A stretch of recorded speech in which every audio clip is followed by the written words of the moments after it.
Course in Miracles, also referred to as ACIM or the Course, is a self-study curriculum, spiritual in nature, that sets forth an absolute non-dualistic metaphysics, yet integrates the principle of forgiveness, emphasizing its practical application in daily living. A Course in Miracles was originally written in a collaborative venture by Helen Schuckman and Bill Thetford. In the beginning, the voice, whom Schuckman referred to as Jesus, described them as scribes. According to Kenneth Wapnick, editor of A Course in Miracles, Jesus was a symbol of God's love and not the historical Jesus of Nazareth. The teachings of A Course in Miracles have been supported by such mainstream commentators as Oprah Winfrey, Deepak Chopra, Wayne Dyer, and Marianne Williamson, and are additionally supported by countless New Thought churches, such as Centers for Spiritual Living and the Association of Unity Churches. Currently, over 2 million volumes of A Course in Miracles have been published worldwide.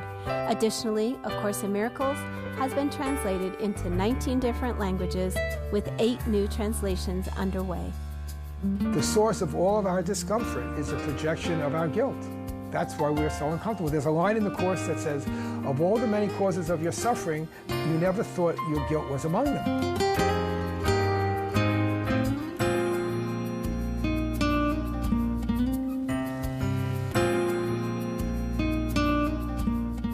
This whole game that we call life is just an illusion, just a projection of what's going on within. And all the answers that we're seeking are within.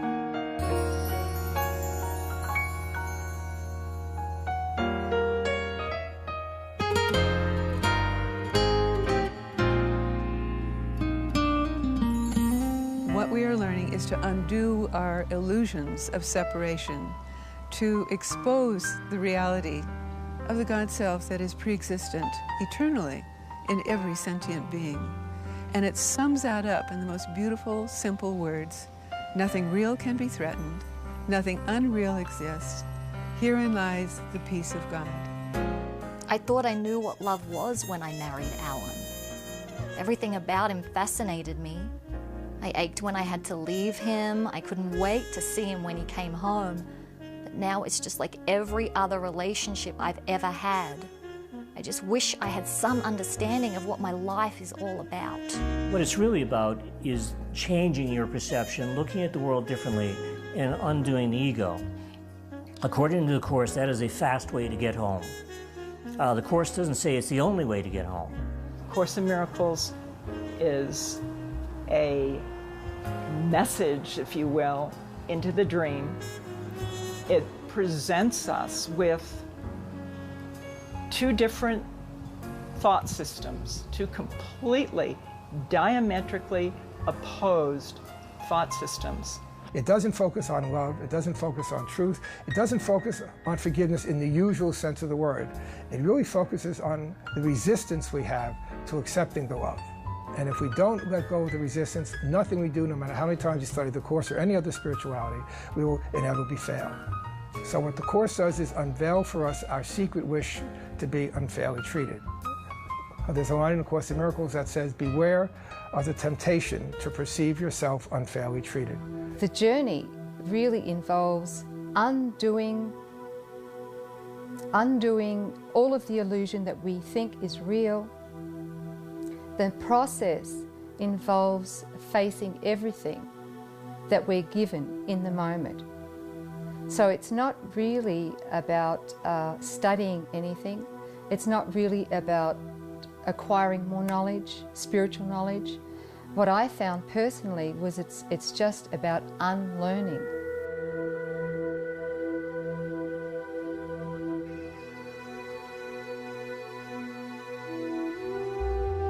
And I know that sounds harsh, but it's about unlearning everything that we think is real. And then it's from letting that happen, allowing that to occur naturally, that we find out that what is really real is love. And people say, well, where is God in all of this? When A Course in Miracles uses language like Jesus and Holy Spirit, they're only symbols to guide us to choosing the right mind. There isn't literally a Jesus or Holy Spirit talking to us. But this works well because it allows people to feel as if they have an older brother or separate person speaking to them, since we generally relate to ourselves as people. And that's what I love about the Course. It says, this is what you did. This is what you thought you did. This is how you made it up. And we're going to use everything that you think and everything that you've made as a means to wake you up to who you really are.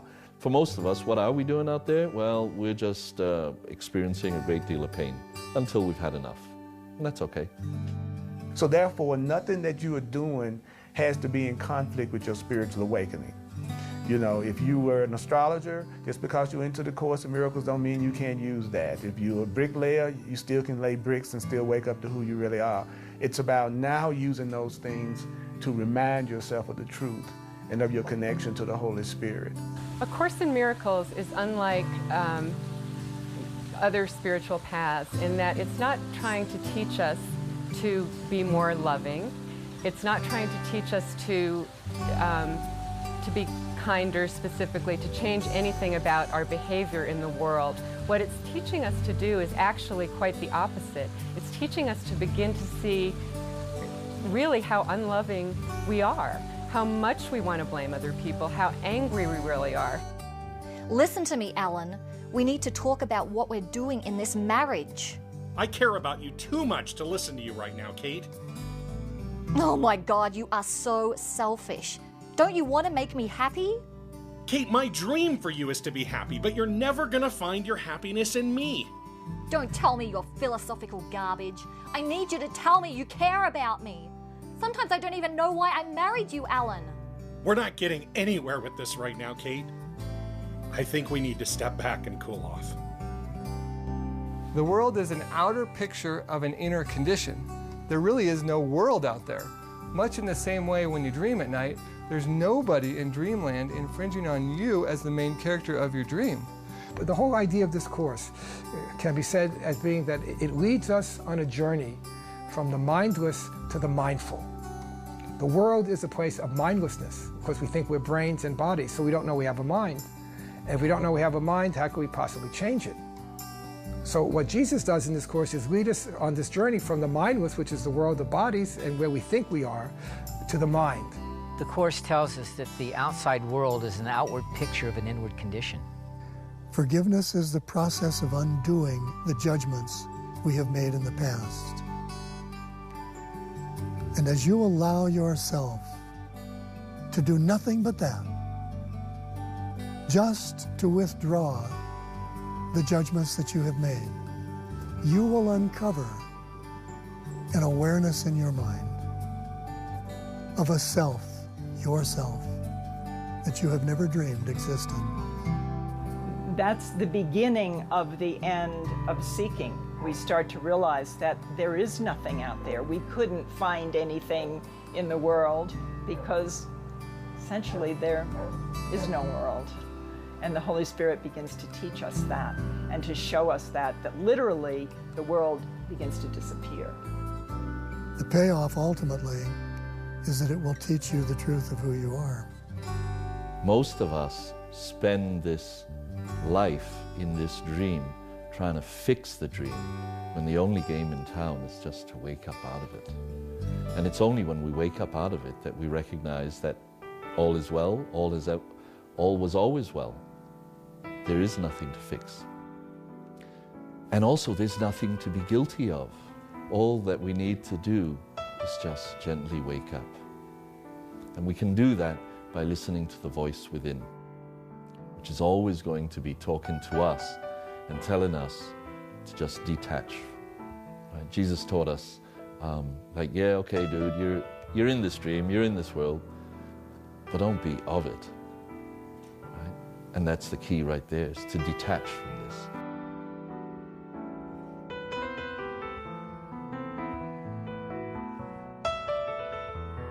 Well, there's nothing outside of the mind, so there's nothing to be found out in the world except what's in the mind, because the world is an outer picture of what's happening within you. The Course says the world is an outer picture of an inner condition. The Course teaches us that reality is perfect oneness, and that's the definition of heaven. It's an awareness of perfect oneness. There's not a world, then what is going to become of me? What am I really? If it's all an illusion, what are we experiencing here? I think the answer is obvious when one considers why we're here. We all have chosen to be born so that we could prove that the ego is right and God is wrong. We have chosen to be born in a body because that's what makes separation real. My body begins and ends here, your body begins and ends there. And there's a gap between us. Some of the greatest brains throughout history that tell us the world is real and study the world, etc. We all have a tremendous investment in preserving the integrity of our individual self.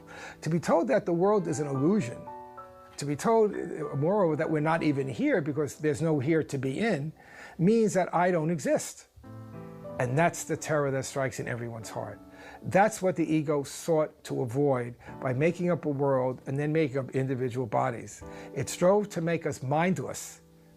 So if I am mindless, I cannot return to my mind and choose the teacher who will say all this is an illusion, it never happened, versus the teacher that says the separation did happen, it's not an illusion, and besides that, there's now a material universe that proves that the world, that the separation is not an illusion. One of the most difficult things for all students of the course or any teaching of non-duality is the initial understanding that the physical world that we see and seems so solid and so complex and so awesome at times is not the reality of God.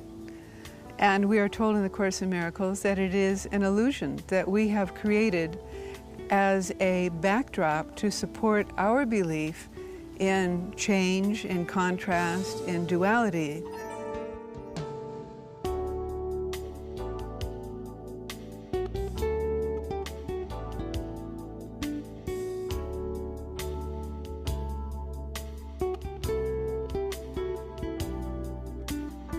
You're imagining that you're separate from the truth of what you are. You're imagining that something can be separate from awareness. And I think you're making it real when you're afraid of it. I think you're making it real when you judge it. The form world is neutral. It's like the Course says, everything that we see is neutral. Everything we see is neutral, but we don't have any neutral thoughts about it. You know, so as far as I'm concerned, everything here is neutral. I just see no neutral things. I'm either seeing you right now from a perspective of, you know, we are connecting right now, or that we're separate in some way. So I don't have a neutral reaction to you or what you're saying. Course in Miracles tells us that everything, absolutely everything, is happening within our mind, which means that your mind is not in your body. Your body is in your mind. Your body isn't even in the world, because the world is in your mind. Absolutely everything is in your mind. The Course tells us that there is nothing outside of us, and that's what we must ultimately learn. Nothing's working. Not with Alan, not with anything in my life. In one instance, I want Alan to hold me in his arms, and in the next, I feel like pushing him away. I searched most of my adult life for the perfect relationship, and I thought I had found it with Alan. What Jesus does, and this is the whole meaning of forgiveness and how we get from the body back to the mind, is that whenever we're upset about something, his answer to us is that what you're seeing outside is a projection of a mind you never knew existed, the inward condition. And so if you follow me along, he says to us as our teacher, day in and day out, I will help you realize that every single thing that upsets you in the world at large is a projection of your need to escape responsibility for your mind's decision for the ego. And over again, he tells us, as he told Helen repeatedly, choose me. Choose me as your teacher, for that will be the road to peace. The other road, as King Lear says, that way madness lies. So anything that upsets you outside now becomes part of our classroom that Jesus as our teacher helps us realize is a projection of a decision our mind has made. And because our mind has made it, we could choose again. And as one workbook lesson says, we could see peace instead of this. Whatever is true is eternal and cannot change or be changed. Well, that narrows it down a little, because there's nothing in the world of impermanence, the world of time and space that we see, that endures forever. And so what we need to understand is that there is a common thread through all of these philosophies that would say that by definition, if something shifts or changes, which it would include energy, then it's not true. And what is true is that which is eternal and in fact never changes. It's all upside down. This whole game is upside down. We think that this life is real. This life isn't real. It's just a dream. It's an illusion. I think that I am this reality called Tomas Vieira. No, I'm not. This is just the body. This is just the suit that I'm wearing in this act of the play called life. That's not who I am. I'm not contained within this body. You know, there aren't any other minds. There's really just one. It looks like there are, you know, probably 6 billion people out there and 6 billion minds out there that need to be saved. There's really just one. The Course teaches that all the rest depends on you. I don't think I like that idea too much at first. The Course says, as do many quantum physicists, that time is an illusion, that linear time is not what we think. But the Course also says something more. It says not only is time as an illusion, but the whole expanse of time that seems to span billions and billions of years has all already happened.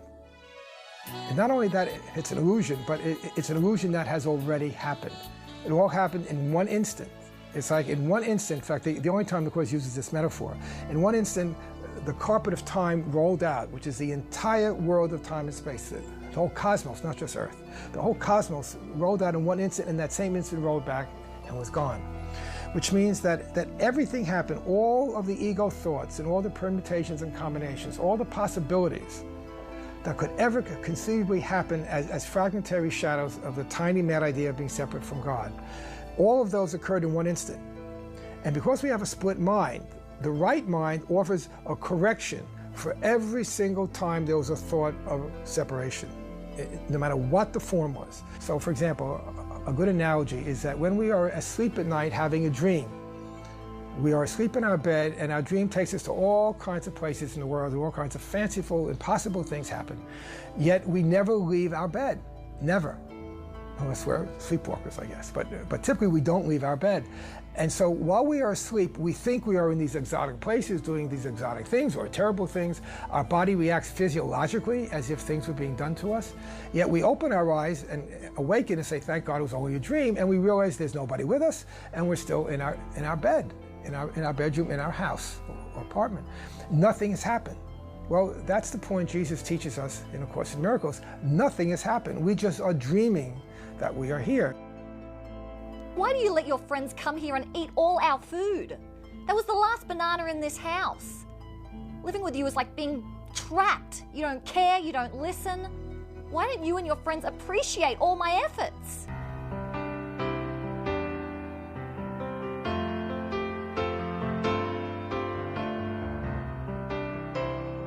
Since our perception is based upon the belief that there's something wrong with us, the most natural inclination we have is to project that belief onto others.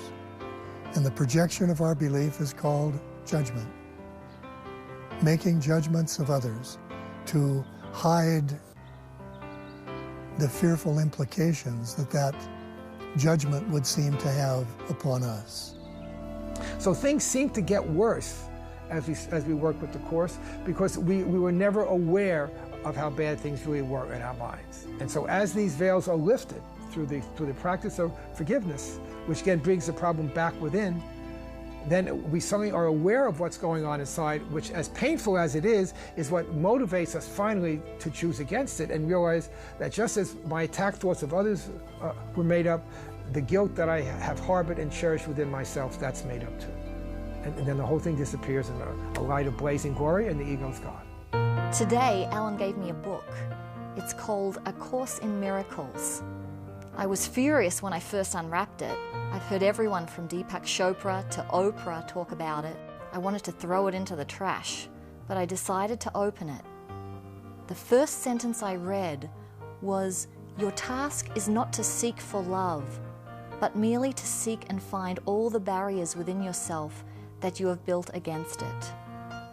I began to cry. I realized I was the one trying to stay separate from everyone else. Those two thought systems that we carry around in our mind, oneness, separation. That thought system of separation, when we're in it, does not want you to give up this belief system. That belief system has created your identity. It's who you think you are. William Blake said long ago, don't believe the lie. Right? Everything in this world is a lie. Right? There's a line in the Course that says, nothing so blinding as perception of form. You should not believe anyone who comes from the position that the world is real, bodies are real, and bad things happen two bodies. If someone says that to you, don't listen to them, because they are laboring under a psychotic delusion and are hallucinating and thinking that there's a world out there in which people get hurt. There is no world out there. It would be like if I had a dream tonight about you, and I saw you the next day, and in that dream I had about you last night, you do something really unconscionable to me. You abuse me, attack me, you're terrible. And I come to see you the next day and yell at you for what you did to me last night, you would lock me up. Right? You would wonder if I had taken my medication this morning. Because you say, I don't know what you're talking about. Right? Well, that's what happens when we get angry. We are blaming other people for the dis-ease that we feel. This doesn't mean that other people are not coming from their egos. It's simply saying, what does other egos have to do with me? What do other egos have to do with me? No matter what they've done, they are not responsible for my not feeling the love and the peace of God. That is always the bottom line.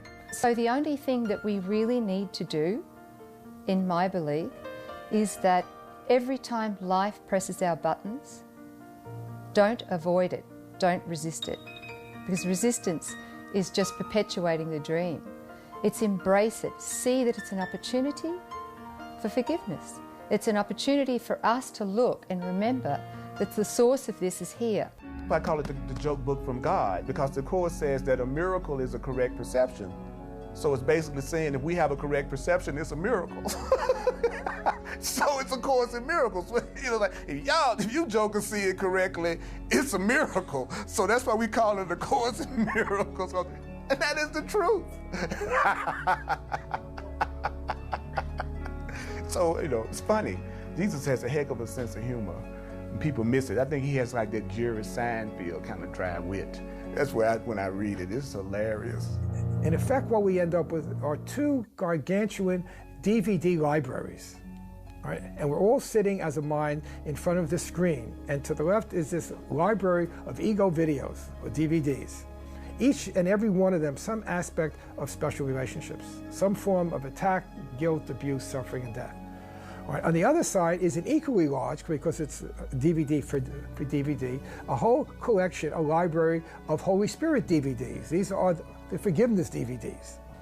All of them have already happened.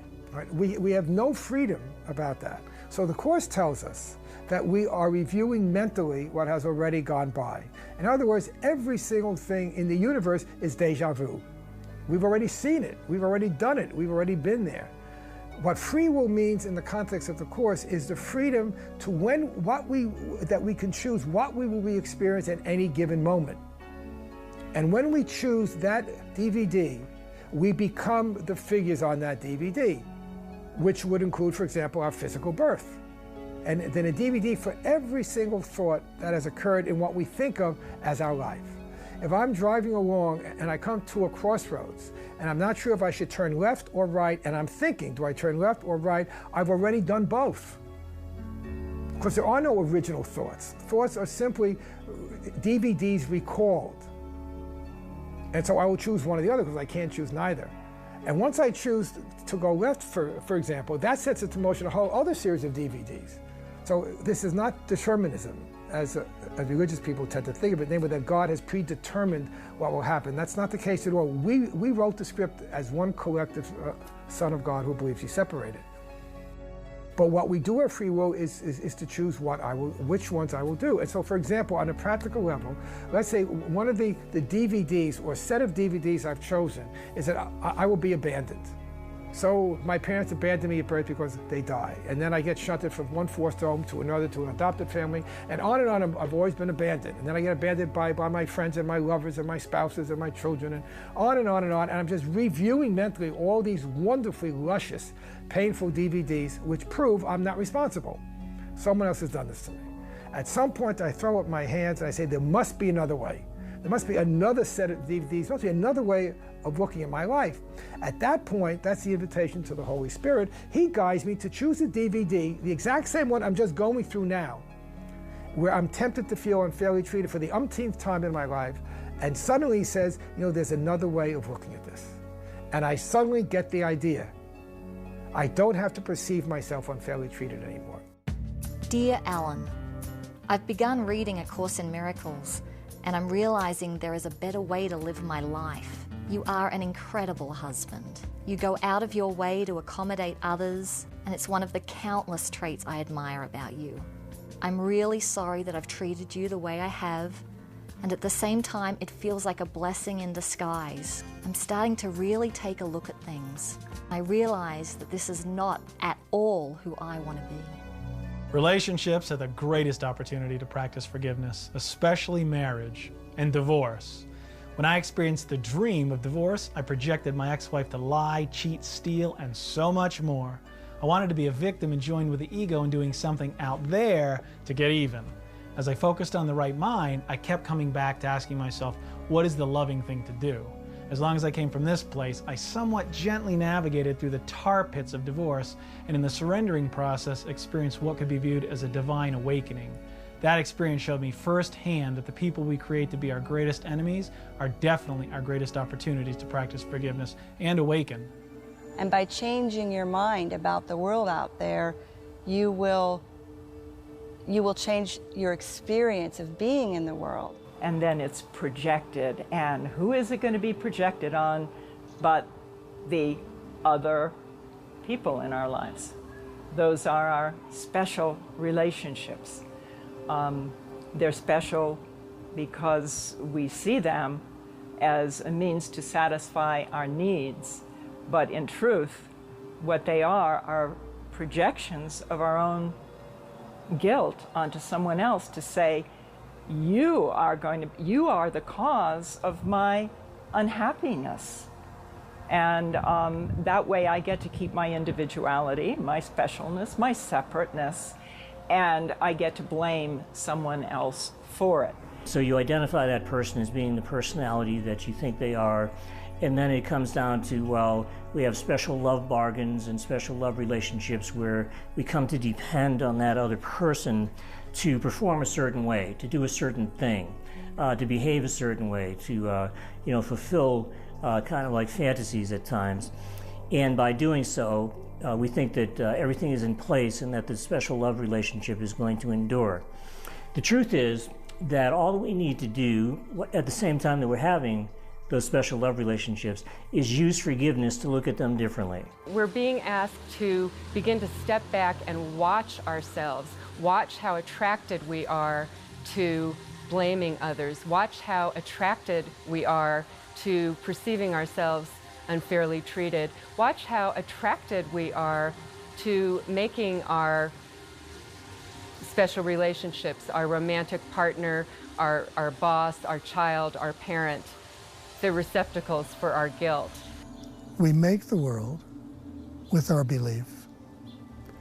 And with every belief that there is something wrong with us, we create an experience that will be the mirror for that belief.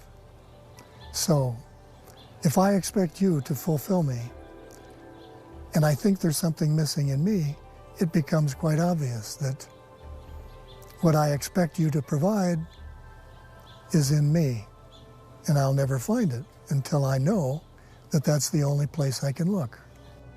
All of our upsets with others and what they're showing us are really an opportunity to look at the guilt that we've projected outside of ourselves.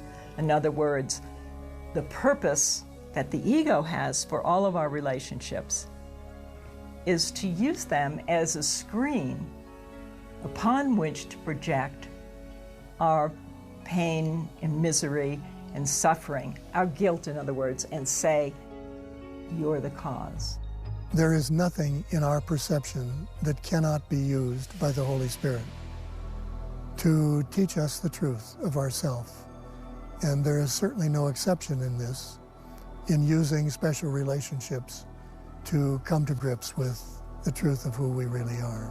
I won't just stay in a situation that brings me no joy just because, well, this is for my own best interest. I'm not one of those people. I'm not one of those people that stays in situations that they got a choice about changing because, well, if I don't learn this lesson, I've heard people say, well, if I don't learn this lesson in this relationship, I'm going to learn it in another relationship, even though they're hating every second of the relationship they're in. It just seems to me it would be easier to give myself a fresh and clean perception. And this is the lesson of love. Well, hey, you know what? If you and I are going through a lot of pain and we can't get past our pain, the Course in Miracles says at the second level of relationship, two people come together, have a very intense teaching-learning situation and appear to separate because they've learned as much as they can from each other at the time. People who feel guilty about divorces or feel like they haven't had relationships that have been lifelong, and I remind them of the fact that it's actually more normal for people to come together and separate and come together and separate than it is to spend a lifetime in a relationship with somebody. So most people are kind of like putting themselves down about not being able to have one relationship that lasts forever. And they overlooking the obvious truth that that's not the natural way it operates, because there are more people who have many relationships that they grow through. Lately, puppetry has been reminded of the weight of the world on people's shoulders. The baggage we all carry with us, from house to house, city to city, relationship to relationship, lifetime to lifetime. We like to give our baggage to others to carry for us. Here, puppetry, carry my baggage along with yours. Yuri, I have no desire or the need or want to acquire any more baggage, yours or mine. Clean out your closets. Clean out your mind.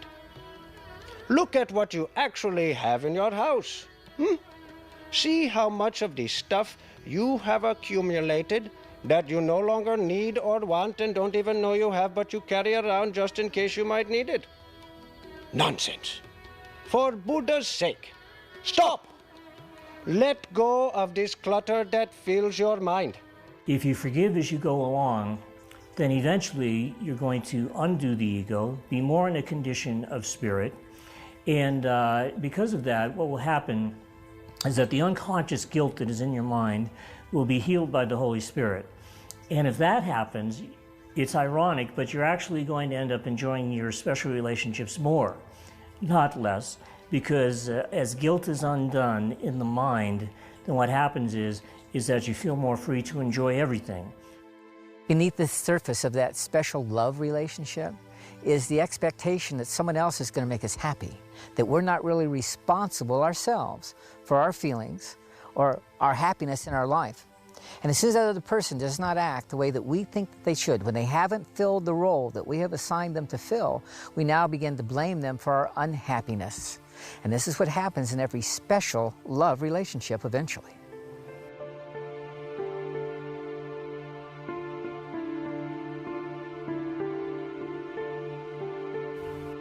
You see what you look for in this dream. If you want to see other dream characters challenging you to wake up or practice forgiveness, they won't disappoint you. And again, the way the Course defines forgiveness is simply taking back my projections I put onto others. Because it's all one. It's my guilt that I project out, and it permeates and contaminates every relationship I have, even when I'm not aware of it. But when I choose to forgive and let go of the guilt, which means I let go of my belief in separation, that you and I are separate, then all of my relationships become holy. Through forgiveness, through looking with my teacher at the dream and my interpretations of the dream, and forgiving, which simply means to look without judgment. It's a state of mind. The Course teaches that the direction of the mind is always automatic. Its direction is determined by the thought system to which it adheres. So it's of great importance, and in fact, it's our only power to choose forgiveness and choose the Holy Spirit now. Don't wait. Do it now, get into the habit of doing it, and it can make all the difference in the world, both in terms of your immediate experience and also in the long-term direction of the mind and in the belief of what you really are and where you really are, which once again is nothing less than God. There's a line in the text that says, "Who with the love of God upholding him would find the choice between miracles and murder hard to make." Who with the love of God upholding him, which occurs when we become right-minded, would find the choice between miracles and murder hard to make. All forgiveness does, all the miracle does, which is why the book is called A Course in Miracles, is bring the problem from the dream, from the world and body, back to the mind, so I could realize I made a mistaken choice, I could make a better one, and that's it. I will automatically choose the right teacher. Forgiveness is simply seeing that what I think you're doing to me, or whoever it is out there that I'm blaming at the moment for my misery, that what I think you're doing to me has really not occurred. It's not forgiving you because of something you did. It's seeing that it never happened in the first place. It was all just projected and all imagined. So the way we begin to change the way we see ourselves is to withdraw those judgments, and that process we call forgiveness. It's by looking at what we have judged in the past, recognizing that the effects of that judgment are not pleasing to us, are not bringing us peace or happiness, and therefore we would like to choose again. And the way we choose again is to forgive, to look at what we have judged in the past and simply say, I don't think I want to go there anymore. I want to see this differently. And that process is what opens us up to receiving the vision of the God Self, or accepting the vision of the God Self, to seeing something different than what we see through our ego's perception. There's a beautiful part in A Course in Miracles where it tells you how you can be free of all of your upsets, of all of your distress, because they all come from judgments and our projection onto other people. The Course says, when you want to blame your brother for something, understand this: you're holding a sword above your head, and it will fall or be averted as you choose. So the person that you're seeing isn't really holding you in the prison of your unforgiveness. It's really yourself.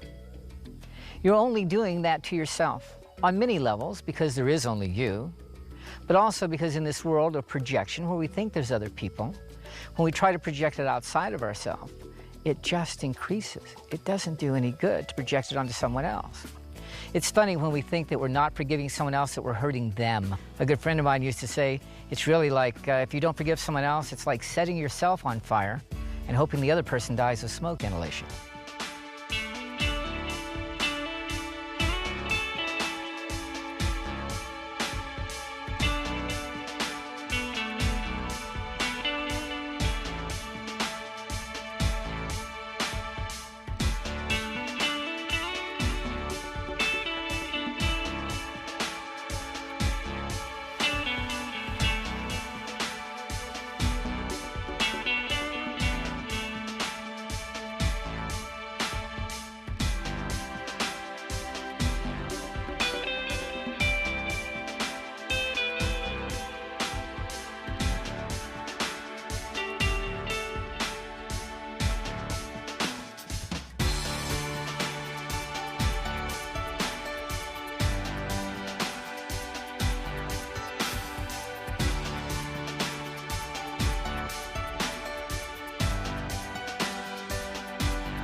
What is suffering? Who suffers? Where did all these words and language and questions come from? Let me just say this. You think too much.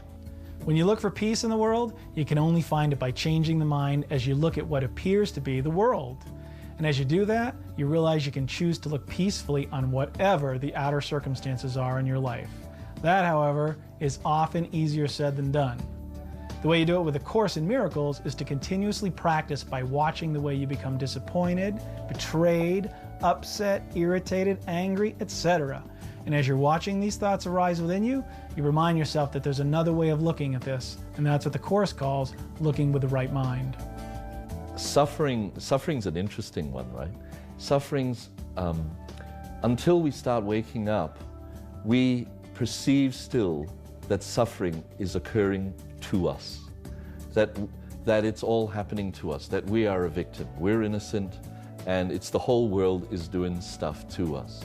The truth of it is that, you know, we suffer because of our own unconscious guilt. We suffer because of our own projections. We suffer because of our own judgment. Because we're not aware that, you know, the projector's rolling in here, and all that we're seeing out there is nothing but a reflection of what's going on in here, right? And whilst we're not aware of that, we keep judging it out there and not looking at where the real cause is, which is happening in here. So suffering keeps occurring until we recognize that, uh-oh, I'm the only one who's projecting this. And so therefore the way out of that is forgiveness. It's forgiving all of our projections. It's the recognition that all it is us misidentifying who we are and believing that we are in fearful circumstances, forgetting that we are love, and seeking for safety where it's not.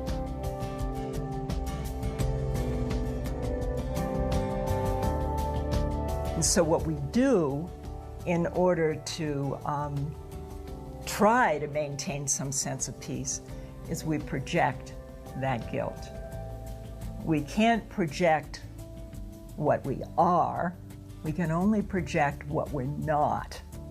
And so we're trying to get rid of that false sense of ourselves, and we project it out onto others.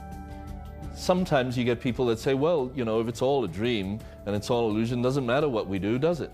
Well, in a sense, it doesn't. But the thing is that all we're doing is extending our own suffering. And we'll get to know that from our own experience, right? Because some people say hypothetically, well, why don't I just go out and shoot somebody and, you know, kill people and do all sorts of stuff? Go ahead. Knock yourself out, right? First of all, nothing in reality has happened, but in this dream, you are going to experience more suffering. And if that's what you need to do, well, go for your life. The process of undoing all of the false beliefs that we had all of our lives, or lifetimes, okay? So in a nutshell, what it is, it's undoing the one cause of suffering. And the one cause of suffering, and it hasn't been until the last, say, 8 years or so that I've really sort of, I'm beginning to grasp that. And the one cause of suffering is the belief that we're all separate. So we blame others to get rid of, to project outward that denied guilt. And it's as if the guilt begins to build up in our minds unconsciously. And so it is so painful that we project it onto others. We believe that there are others out there that are responsible for the guilt. If we can prove that someone else is responsible, then we are able to present to God, to our source, the face of innocence. And that relieves us from our guilt momentarily, but it's a vicious cycle because the relief that we experience through projection is very short-lived. And we all know how when we blow up at someone, when we are attacking someone, we feel momentarily relieved because we had before that felt unfairly treated, but that passes quite quickly because then we immediately feel guilty again. A Course in Miracles is asking us to step out of that cycle, which it calls sin, guilt, and fear, and to go back to taking responsibility again for everything that we think is happening to us out there. It's like the default position of this whole reality we call life is -1. So all our life, we're out there plugging away in our formula 2 + 2, and we keep getting the answer 3. And we keep trying to make it work. It's not meant to work. And unfortunately, most of us only arrive at that after a great deal of suffering, after trying to make this dream work. All the time trying to fix things, having things set, because we don't like change. What we like to do is set everything up. And as soon as we turn our back and turn back, it's changed again. And we're out there trying to fix it. And so the more we believe that this is real, the more we try to make this real, and then the more we try and extract love and happiness and all these things out there in this dream and make it real, we will experience suffering, because the ego's mantra is seek and do not find. And actually, to be even more precise, the cause of our suffering is not guilt, because how could what's non-existent be the cause of suffering? The cause of our suffering is our mind's belief in guilt. That's the problem. The separation from God can't be the problem. Guilt can't be the problem. The world can't be the problem. What doesn't exist can't be the problem. The problem is that our deluded mind has believed the lies of the ego. It's like the whole script has changed since I began reading the course. I talked to Alan this morning, and you know, I don't know where the words came from, but I told him that I had been using him to satisfy my own needs, trying to fix something that wasn't broken. Seeing what the ego is up to doesn't make it disappear instantly, unfortunately. I wish it were so easy. Often it hides out for a bit, and then when you're least expecting it, and you're not paying attention, it's right back to work causing suffering in your life. It's great at telling you it's leaving, and then as you turn your back, it sneaks back around, puts its arm around you and says, hey, I can help you with this problem. But the way the ego deals with any problem is by changing the outer world. You know, many students ask me, they say, Papaji, why are we here? What is my purpose in life? Who are we? Why do we do what we do and say what we say? What are words? What is language? What is this identity we are so attached to? Who is attached? Who wants to know? Just enjoy your life. Here, now. This is it. And I have no freaking idea why we are here. It is all one big mystery. Kind of crazy, yes?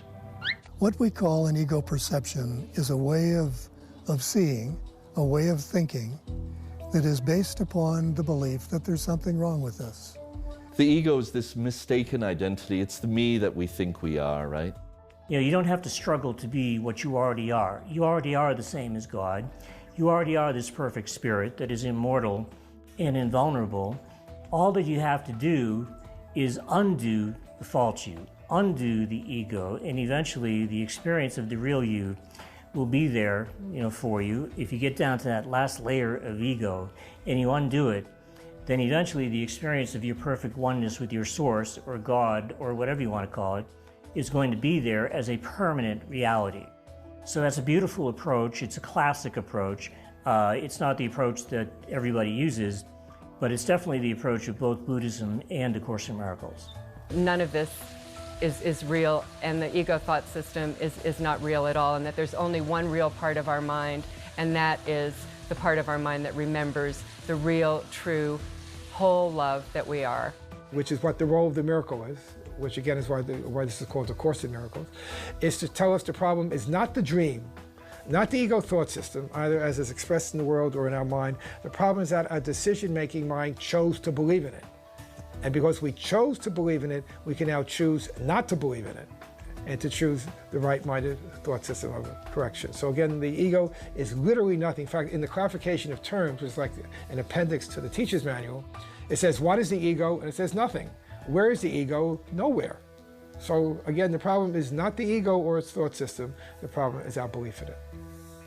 This free will we think we have, I mean, all it wants to do is it wants to have, it wants to get, it wants to become, and above all, it wants to avoid what it thinks pain is, what suffering is, okay? So in a nutshell, it's always seeking pleasure, and it's always seeking to avoid pain. The problem is, it's insane. Seek and do not find, that's the ego's mantra. Then what we're going to do is we're just going to continue to get ourselves in a rut. We're going to continue to totally be distracted or allow distraction to come over and take us away. I told Alan I didn't know what I was doing as a wife most of the time, but nothing can change our love. The love he is, I mean. The love we are. To realize that we are not the ego. We are the decision maker, and we have a choice, and we have a part of us that does remember what we truly are and is capable, when we choose it, of undoing the ego thought system and leading us back home to the love that we are. And watching what we're experiencing and watching whenever we get triggered by something that we believe is out there.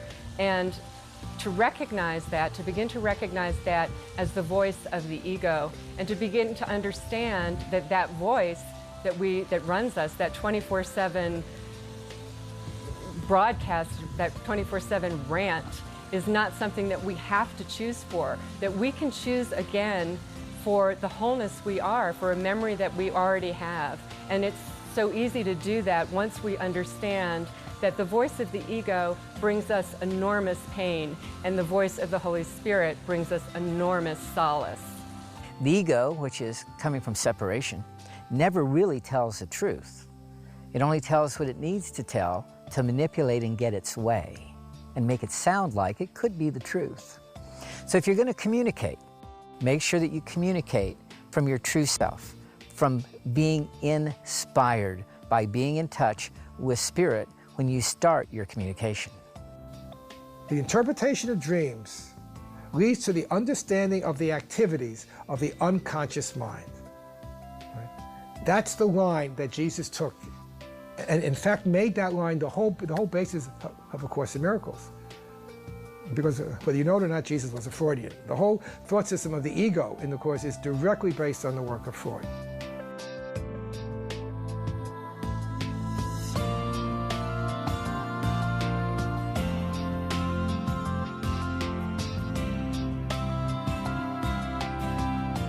We had this moment today. It was almost like I forgot where or who we were. I didn't want to fix him or change him. When I'm right-minded, happiness seems to be all around me. The Course is teaching us by catching ourselves again and again in the act of projecting to begin to understand that changing anything out there, changing anything in the illusion is never going to bring me happiness. And in fact will just plunge me deeper into the dream. What will bring me happiness is sticking with trying to change my own mind and heal my own mind. And we do that through the process of forgiveness. If you want to help the world, if you want to fix the world, fix yourself, help yourself. And what we can do is collapse time. So we can collapse our suffering time here, right, by taking every opportunity that we can to either extend love or offer forgiveness. Well, the offering of forgiveness is really a selfish act, because who else is there to forgive? There's nobody else in the room. So every opportunity that we have where our buttons are being pressed or where we're expressing a judgment, those are our opportunities to collapse time. All of those opportunities offer us the ability to remember that there's nobody else in the room. There's only me and my projections here, and every time I'm offering forgiveness, what I'm doing is reclaiming some part of the real person that I am, the real self, and in that sense, collapsing time. Now that means that we're still here in the dream, but we can experience then the happy dream. We can have a ball here. We can have fun here. It's shown me that all those fears and insecurities that I so identified with and embarrassingly treasured, you might even say, those weren't part of me at all. And I discovered that I could let all of that go with the help of the Holy Spirit and find that what was left was what I had always believed in. That what was left was this sense of love, this sense of playfulness, this sense of joy. And it looks like we have a million problems, but really there's only one problem, and the problem is that we imagine that we're separate from each other and from perfect love and that we can be damaged or destroyed. That's really our only problem. That we really can trust, and that surrender is the key, surrender and acceptance of what is, to fall into the safety of the arms of not knowing. It's just totally upside down. We think, the ego thinks, it needs to know before it acts. No, we don't. Trying to change the world without changing the cause is an endless remodeling project. And I always love that phrase because it makes us realize that whether we're trying to change the world, the environment, our relationships, as long as we're trying to deal with the behavior, which is the effects, we're not changing anything. We're just kind of moving the pieces around in a different way and hoping that we'll get a different result. Happiness comes when you learn to have fun with your life. Using the Course's tool of forgiveness doesn't mean you can't enjoy the ride along the way. You can actually play with this practice because this is how you learn to smile and love along this journey.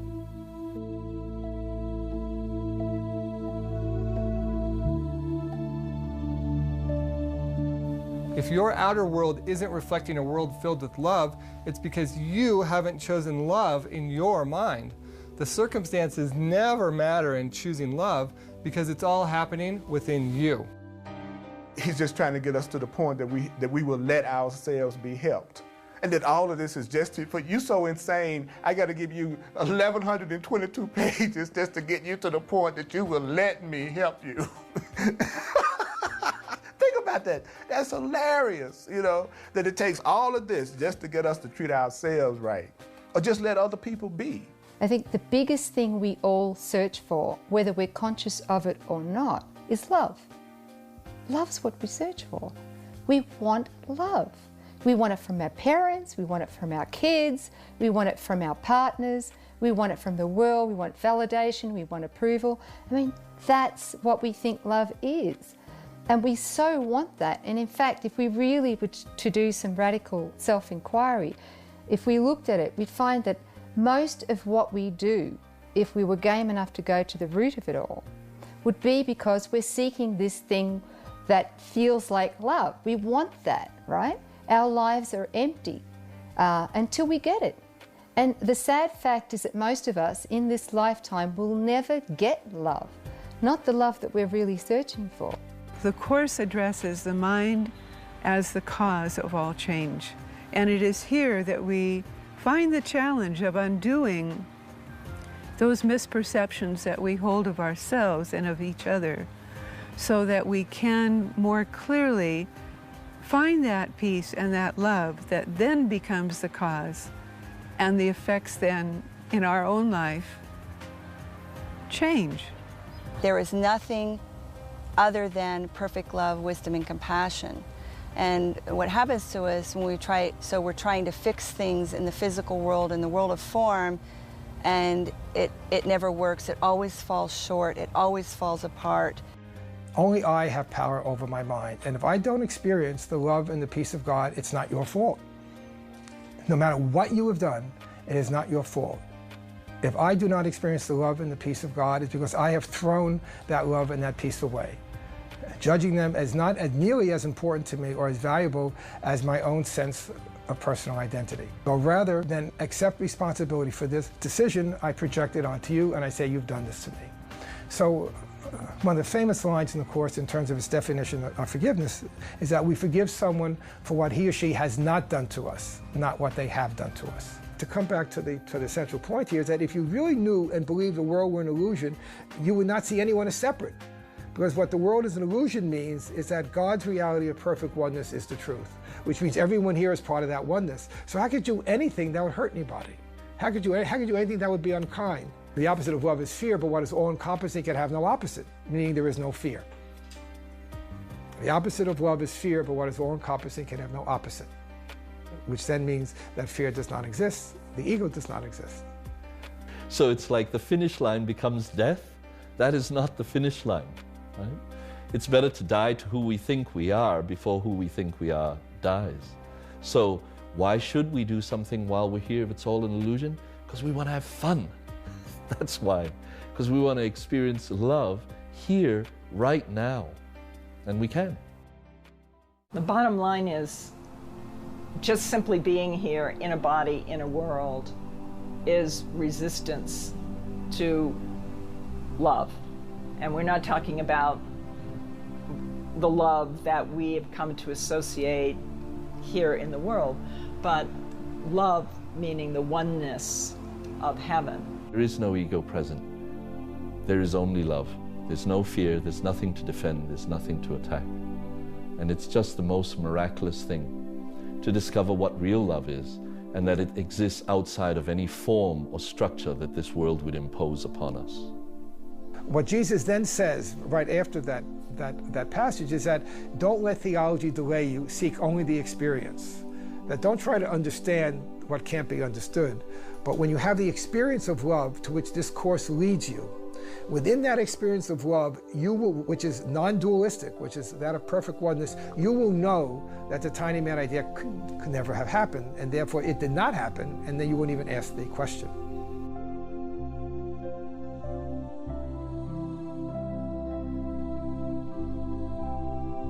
I'm so grateful for A Course in Miracles now. I still get triggered by events and people in my life, but when I do, I recognize the only problem is when I choose the ego mind rather than choose to turn it over to Holy Spirit. It takes the charge out of the whole thing. I know now I always have a choice.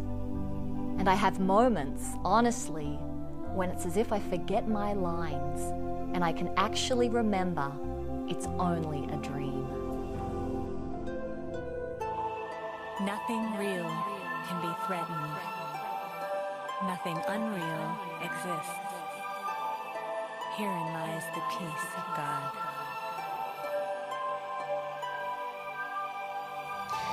It's like my good buddy Tony Parsons once said, stop asking why and just sit back and enjoy the ride.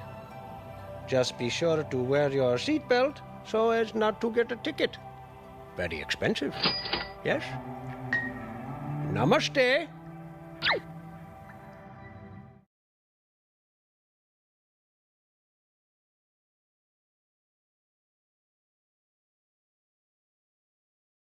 One of the questions people sometimes ask about the Course is, oops, was that Jesus? I said something wrong. I'm disqualified? Or yes, I can very much. My name is Guru Tamananda. I'm a tantric teacher.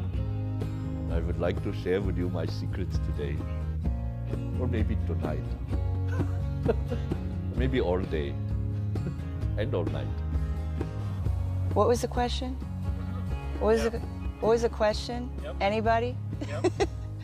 Why don't you give me the answers and then I'll figure out what the question is. Oh, okay, Yeah. I can give it to you. All I'll right. give you the answers and you guess the All right. question.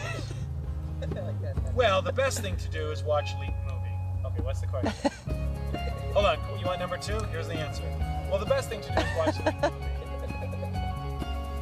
That is the best answer we've ever gotten to that question right there. What was he saying? Can I go now? Can I go now?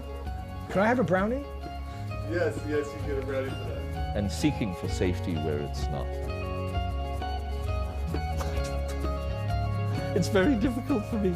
I'm so used to interacting with in a workshop setting that it's so I just keep talking. I gave the right answer that time? You did. As you guys know, I mean, I don't tell jokes because I'm a very serious teacher, can't you tell?